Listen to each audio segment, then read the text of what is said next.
Hi everyone, my name is Carmen from New Leaf Designs, and in this video we're going to talk about sock cast-offs when you're knitting toe up, so you're ending at the cuff.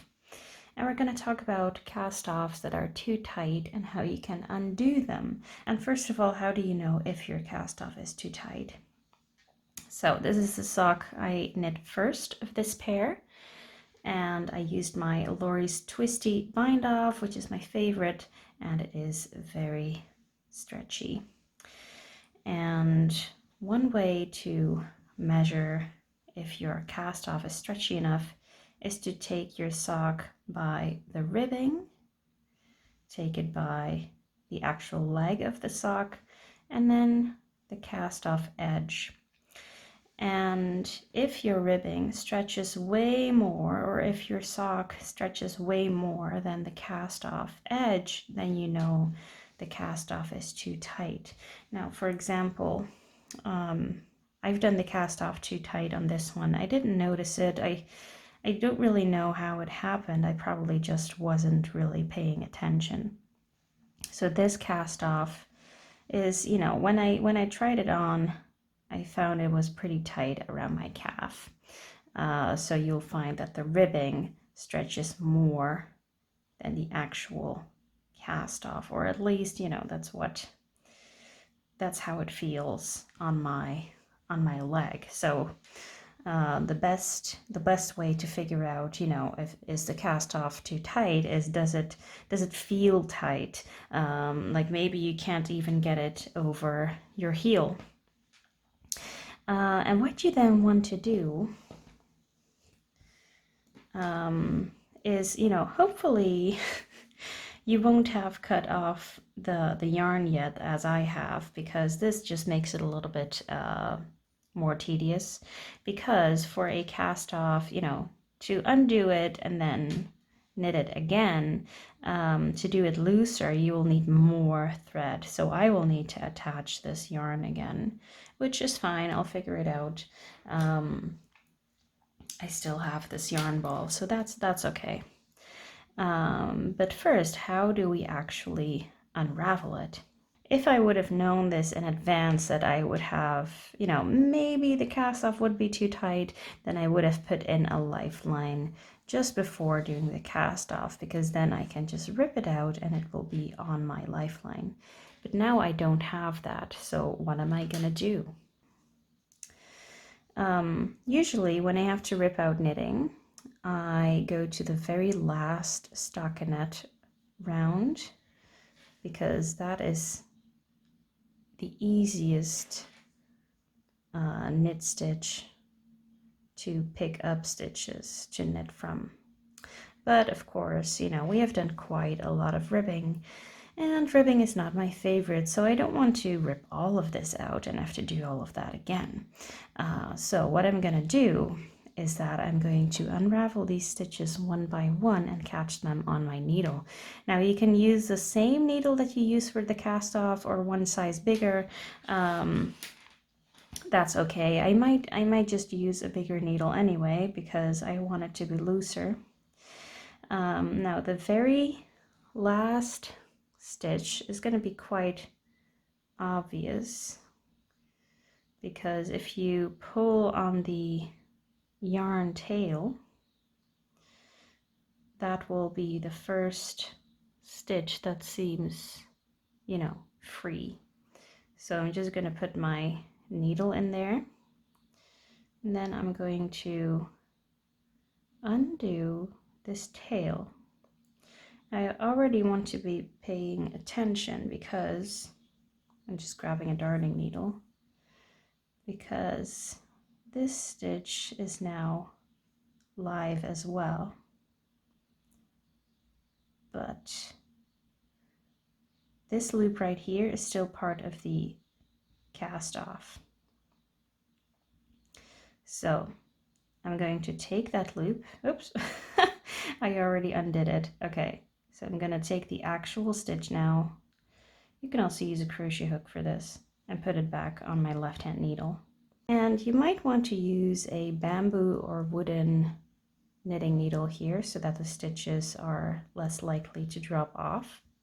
Now the next stitch is a purl stitch, so it's quite difficult to see. But I'm putting this stitch back on my needle and then letting this stitch slide off my darning needle so I can undo it. And basically what you want to do is just slowly undo the cast off and put each stitch back on your needle.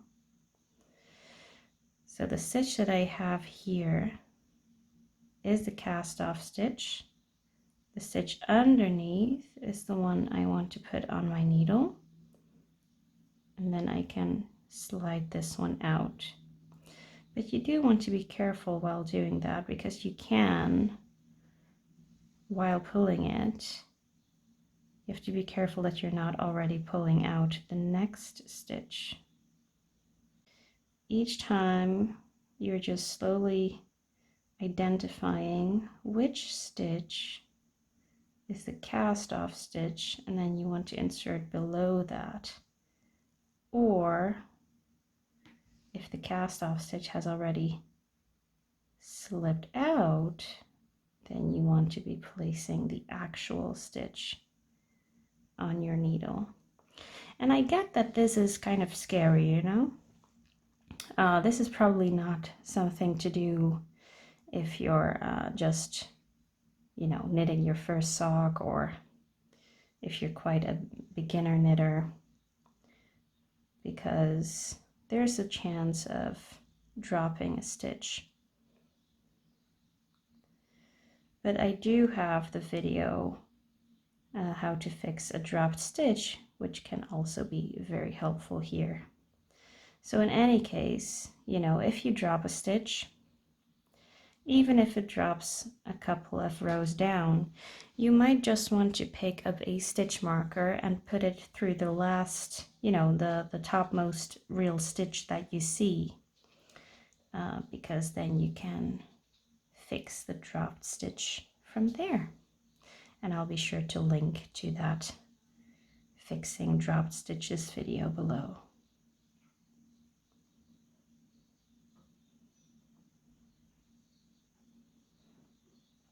And fixing cast-offs is, you might have said this already, it's quite a tedious process.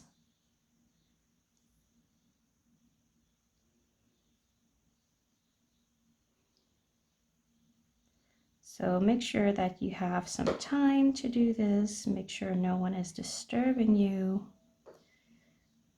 so you can just do this at your own pace. Oh, I'm finding this really helpful with my fingers actually, instead of the darning needle. So I'm just slowly unraveling it. I'm taking the yarn tail together with that live stitch that I see, right?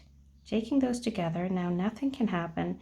I'm stretching them up, putting the stitch below, right? It's just the loop that this loop comes from. Putting that on my left hand needle, and I'm pulling this loop through, and repeat.